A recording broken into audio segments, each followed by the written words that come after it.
우리 제목을 같이 한번 읽어보겠습니다. 말씀의 제목 같이 읽겠습니다. 시작. 엘리야는 왜 기도했을까? 네, 지난 시간에 이어서 우리 엘리야를 따라가면서 주의 말씀을 듣겠습니다. 바알이라는 우상에 빠져 있었던 이스라엘 백성, 왕부터 백성까지 모두 바알에 붙잡혀 있었죠. 그 이스라엘 사람들이 갈멜산 대결에서 무엇을 보았습니까? 엘리야가 주도한 그 갈멜산 대결에서 누가 하나님이심을 보았습니까?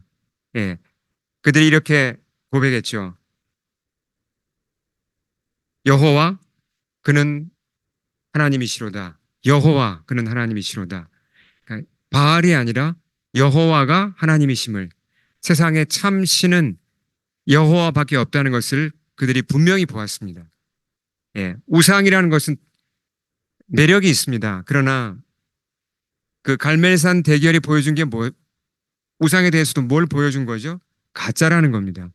그러니까 사람이 의지하고 따를 대상이 아니라는 걸 분명히 보여줬죠. 내 영혼의 만족을 줄 수 있는 게 아니라는 겁니다. 우상은 가짜입니다. 그 사실이 분명히 드러났습니다.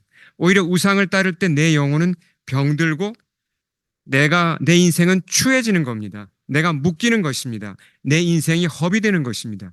그러한 사실을 그 갈멜산 대결에서 분명히 하나님은 보여주셨습니다. 여호와를 섬겨야 생명이 피어나죠. 예. 자, 이제 하나님께서는 이어서 비를 내려주려고 하십니다. 오늘 우리가 찬양을 한 것과 같이 비 준비하신의 찬양, 참 가사가 참 좋죠. 오늘 말씀과 참 잘 맞는 찬양입니다. 자, 가뭄이 몇 년 지금 계속됐다고요? 이스라엘 땅의 가뭄이 3년 반 지속되었습니다. 거의 죽음이에요. 예. 그 당시는 이 정도의 가뭄이면 3년 반 동안 농사를 못 지었고, 그러면 이건 뭐 나라 전체가 이제 존폐 위기에 처한 겁니다. 드디어 하나님이 비를 내려주려고 하십니다. 근데 비를 내려준다는 것을 이미 엘리야에게 알려주셨습니다. 18장 1절에 보시면 갈멜산 대결이 있기 전에 하나님이 이미 엘리야에게 이렇게 알려주시죠. 우리 같이 한번 1절 읽어보겠습니다. 시작. 많은 날이 지나고 제3년에 여호와의 말씀이 엘리야에게 임하여 이르시되 너는 가서 아합에게 보이라. 내가 비를 지면에 내리리라. 분명히 말씀하셨죠. 하나님이 내가 이제 비를 내릴 거다 말씀하셨습니다. 약속하셨습니다. 그래서 엘리야가 이제 아합을 만났습니다. 지금은 갈멜산 대결 전의 얘기입니다. 이렇게 해서 이제 그러니까 갈멜산 대결 전에 약속을 주셨고 이제 대결이 있었고 이제 하나님이 불로 응답하셨고 그 사건 이후에 다시 엘리야가 아합에게 이렇게 얘기를 합니다. 41절은 제가 읽겠습니다. 올라가서 먹고 마시소서 큰 비소리가 있나이다. 자, 아합이 악한 왕이지만 자기가 다스리는 나라에 3년 반 동안 비가 안 왔으니까 얼마나 고통이 심했겠습니까? 책임도 무겁고. 근데 이제 비가 온다고 하니까 비가 올 거니까 엘리야가 아합을 위로하는 겁니다. 비가 올 거니까 왕이시여 이제 즐거워하십시오. 이제 기뻐하십시오. 먹고 마시라고 그렇게 얘기를 한 겁니다. 근데 비 소리가 있다고 그랬는데 엘리야가 그럼 비 소리를 벌써 들었습니까? 물리적으로 소리를 들은 건가요? 아니죠.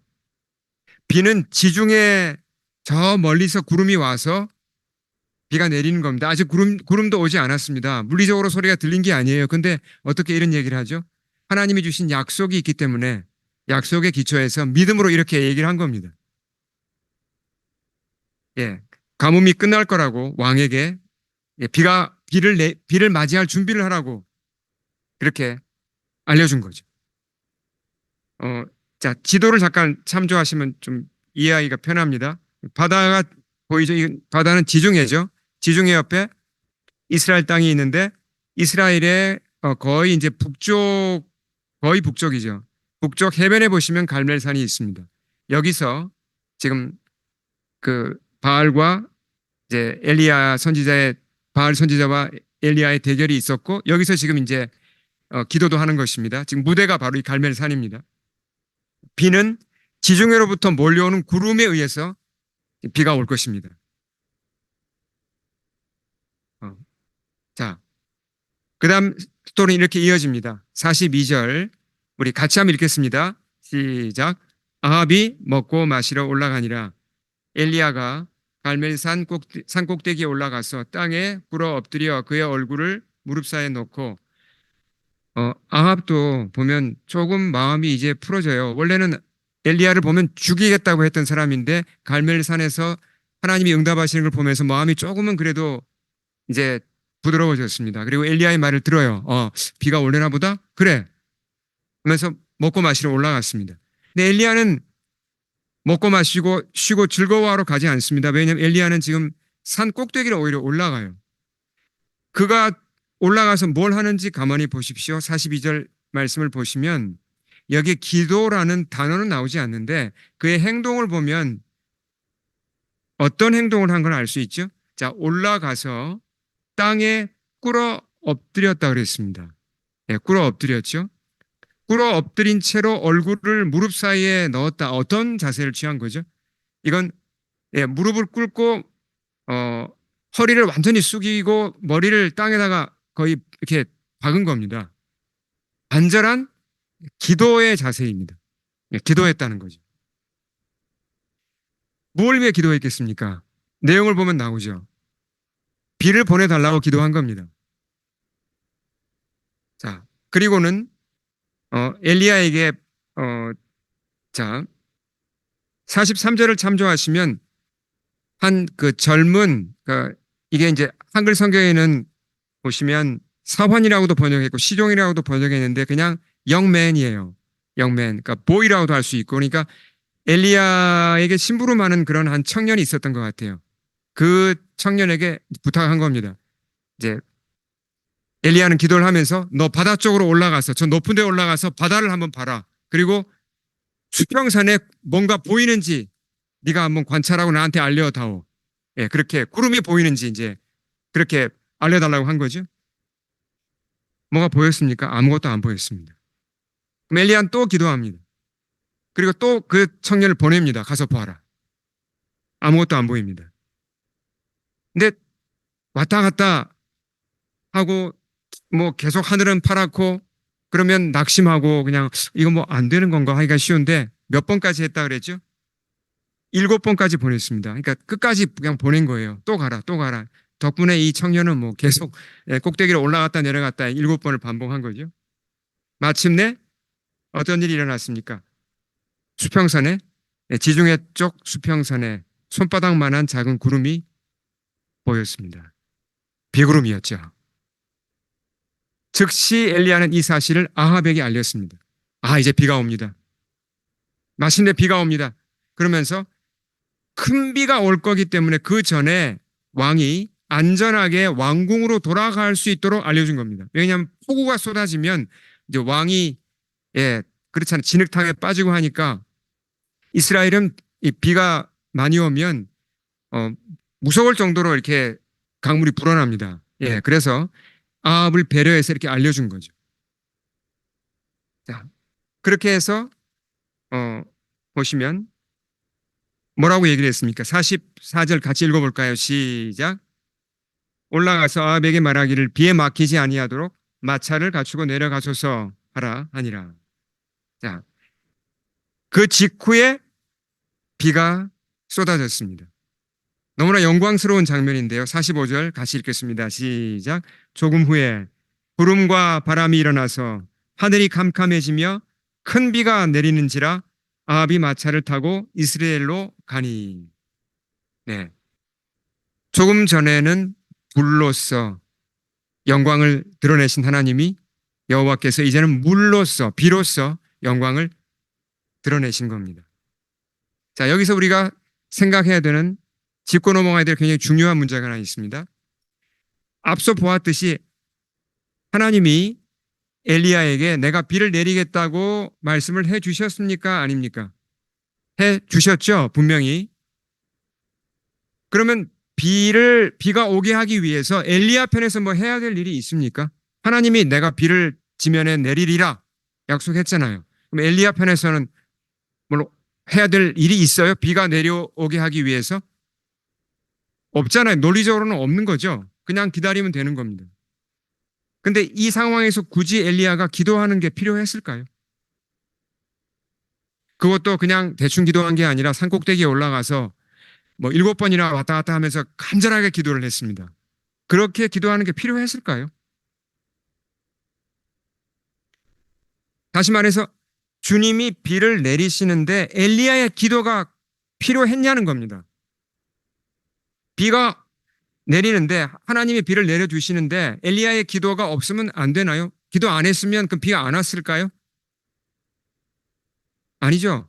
엘리야가 기도를 안 해도 하나님은 비를 보내셨을 겁니다. 왜 약속하셨잖아요. 분명히. 예. 그럼 왜 엘리야가 지금 기도를 한 겁니까? 여기서 이것이 이제 그 하나님의 방법이고 하나님의 일하시는 어떤 그 스타일이고 우리가 배워야 될 겁니다. 하나님은 어떻게 일하시는가? 이런 방식대로 일하십니다.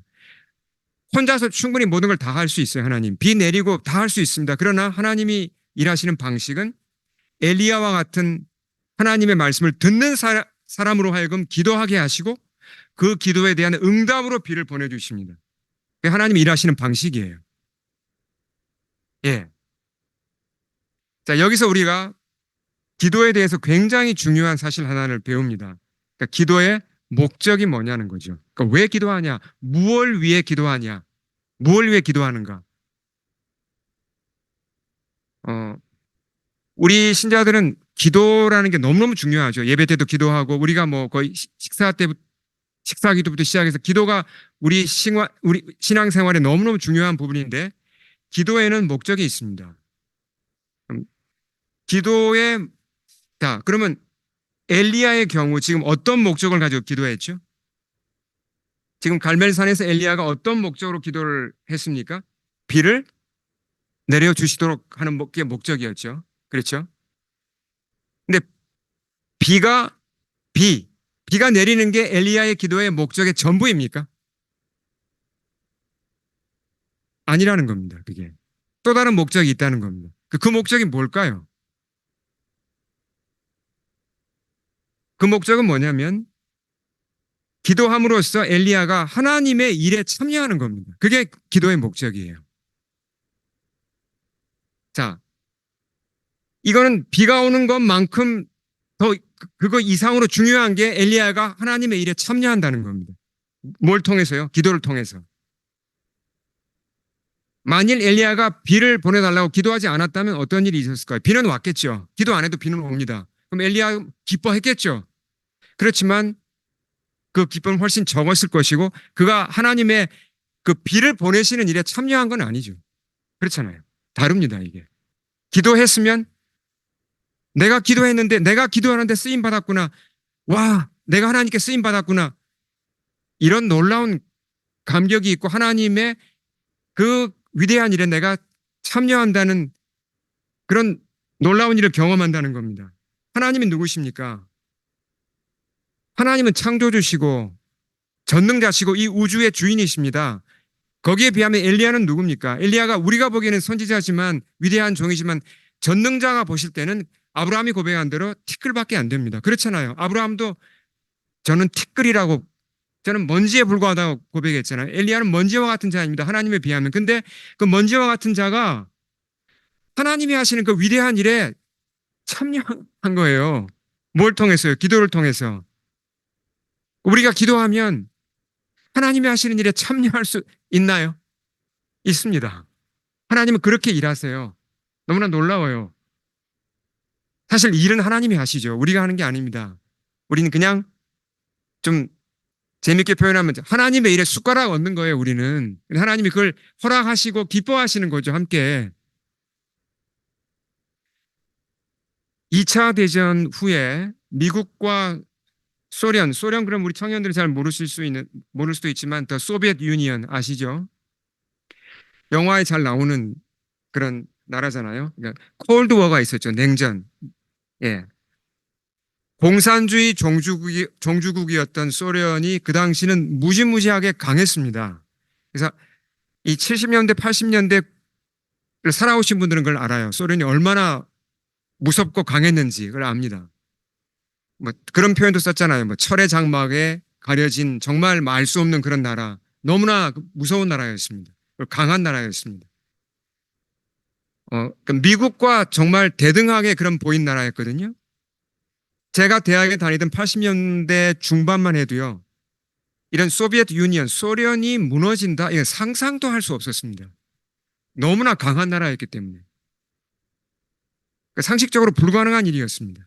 그리고 소련은 공산주의였기 때문에 기독교를 완전히 다 씨를 말렸습니다. 성경도 불태우고 종교를 금지했죠. 예. 선교사 당연히 다 쫓겨났고 아무런 이제 복음도 들어갈 수 없었습니다. 물론 내부적으로 숨어서 이제 지하에 숨어 있는 크리스찬들은 있었지만 외부에서는 선교사가 들어가지 못했습니다.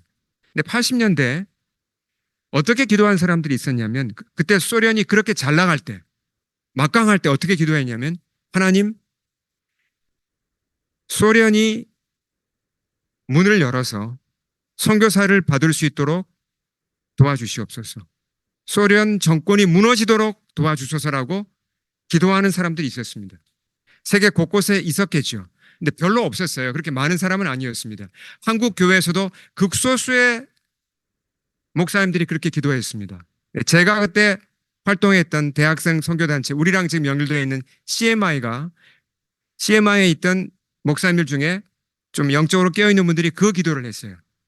청년들한테 뭐라 그랬냐면, 대학생들과 대학 졸업한 이 젊은 층들에게 뭐라고 기도했냐면, 우리 소련을 위해 기도하자.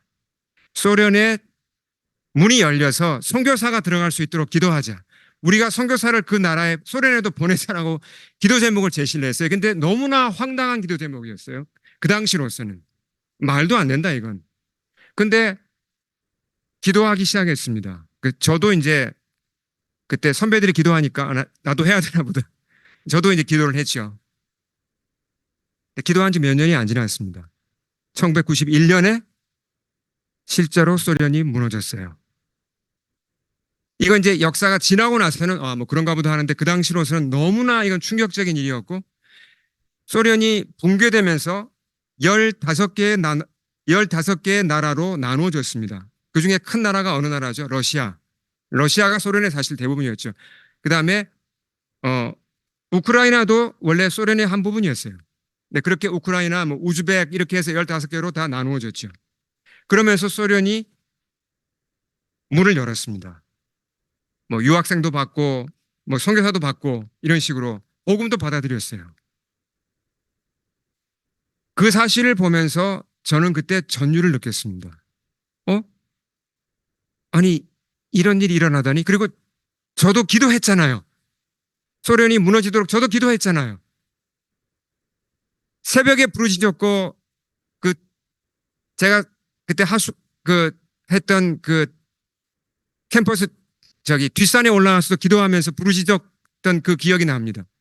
근데 그게 응답이 되니까 너무 이 큰 감격에 휩싸였습니다. 그리고 나 같은 자도 하나님께 이렇게 쓰임 받을 수 있구나.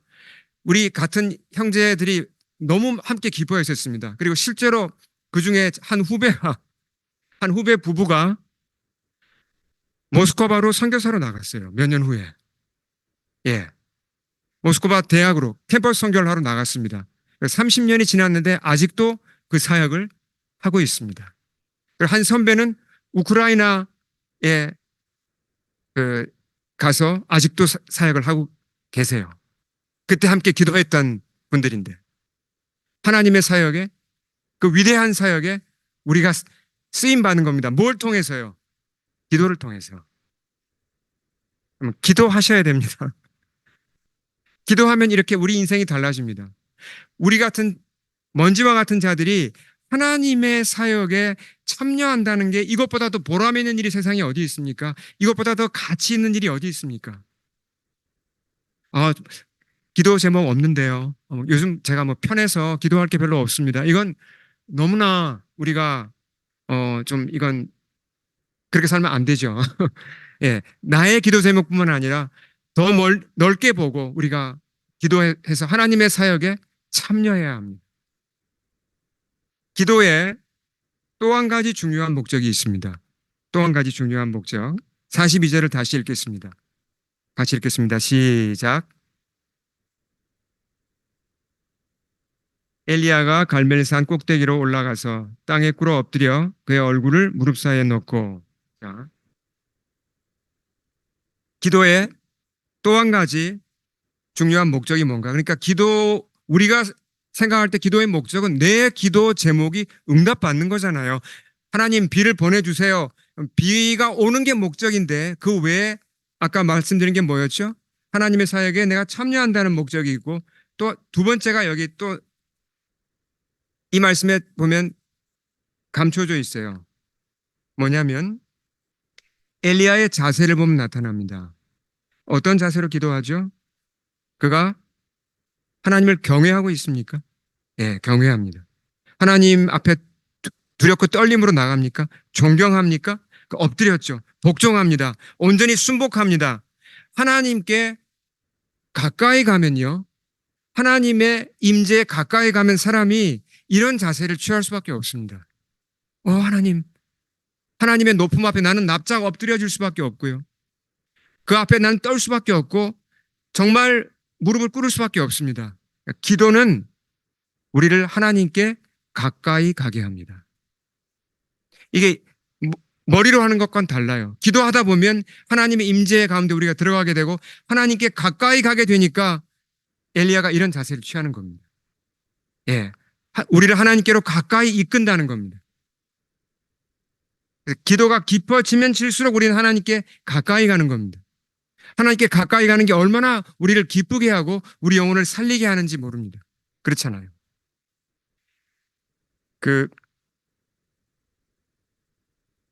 한국 교회 역사를 잠깐 말씀을 드리면 한국에 이 복음이 들어온 게 몇 년도인지 혹시 기억하십니까? 몇 년 전에 들어왔을까요? 아니면 몇 년도에 들어왔을까요? 청년들은 혹시 짐작해요? 그러니까 처음 그 프로테스탄트 선교사가 개신교 선교사가 한국에 처음 들어온 게 몇 년도죠? 1800년대입니다. 1884년이에요. 지금부터 140년 전입니다. 그러니까 중국보다 일찍 들어왔을까요? 늦게 들어왔을까요? 훨씬 늦게 들어왔습니다. 중국은 그것보다 훨씬 더 빨리 들어왔고요. 일본은 언제 들어왔을까요? 복음과 선교사가. 일본도 훨씬 빨리 들어왔습니다. 오픈을 일찍 했기 때문에. 한국은 문을 닫고 있다가 늦게 열었죠. 예. 한국은 늦게 복음을 받아들였습니다. 근데 일본이나 중국에 비해서 한국 교회는 훨씬 빨리 성장했습니다. 그리고 훨씬 더, 이 비율로 보면 크리스찬 인구가 많죠. 예.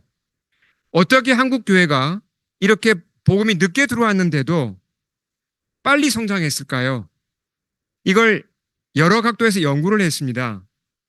특별히 이제 이 미국 크리스찬 학자들이 연구를 했는데 여러 이제 그 원인이 있는데 그 중에 가장 중요한 걸 뭘로 본지 아세요? 그러니까 한국 교회가 이렇게 성장한 비결이라고 한다면 이쪽 캐나다나 이 미국 학자들이 볼 때는 이 이유 때문이구나. 이래서 한국 교회가 빨리 성장했구나. 그걸 딱 하나로 꼽으면 혹시 뭔지 아십니까? 이게 뭐냐면 새벽 기도입니다. 새벽 기도. 그분들은 그렇게 보셨어요. 제가 뭘 강조하는 게 아닙니다. 예. 한국 역사를 보시면 우리 청년들 특히 잘 알아야 되는데 일본한테 점령당했잖아요. 그렇죠? 예. 굉장히 고생했죠. 그리고 또 6.25 전쟁이 있었죠. 예. 그게 1950년대입니다. 그러니까 얼마나 힘들었겠어요. 정말 가난했고 예. 많은 사람들이 질병을 앓았습니다. 그리고 정치적으로는 계속 불안했어요. 그러니까 그 가운데 그 어려움 속에서 한국 사람들이 상당히 많은 사람들이 전통적인 종교를 버리고 왜냐하면 도와주는 게 없으니까 불교, 유교를 떠나서 교회로 온 겁니다. 예수님 만난 거예요. 예. 근데 계속 시련이 있고 어려움이 있으니까 다른 데는 의지할 데가 없고 주님을 붙들어야 되니까 주일 예배 한 번으로 부족한 거예요. 그래서 매일 새벽에 교회에 모여서 기도하기 시작한 겁니다. 그 새벽 기도가 된 거죠. 근데 자, 제가 이제 이 새벽 기도를 얘기한 이유를 잘 들으셔야 됩니다. 보세요. 사람들이 어떤 기도 제목을 가지고 새벽 기도를 하러 왔을까요? 그 새벽에. 그때는 뭐 교통도 불편합니다. 근데 보통 새벽 기도도 그때는 일찍 했어요. 예. 뭐, 늦게 하는 교회가 새벽 5시였고, 일찍 하는 데는 4시 반에도 새벽 기도를 했어요. 근데 그렇게 하루 종일 일하고도 새벽에 교회로 옵니다. 어떤 절박한 기도 제목을 가지고 온 거죠? 대부분 비슷한 기도 제목이었어요. 하나님, 저희 너무 먹고 살기 힘들어요. 너무 가난합니다. 도와주세요. 재정적인 문제. 하나님, 병을 고쳐주세요. 정말 너무너무 힘듭니다. 하나님, 뭐 이런 우리 지금 사업이 지금 쓰러집니다. 어떻게 해야 됩니까?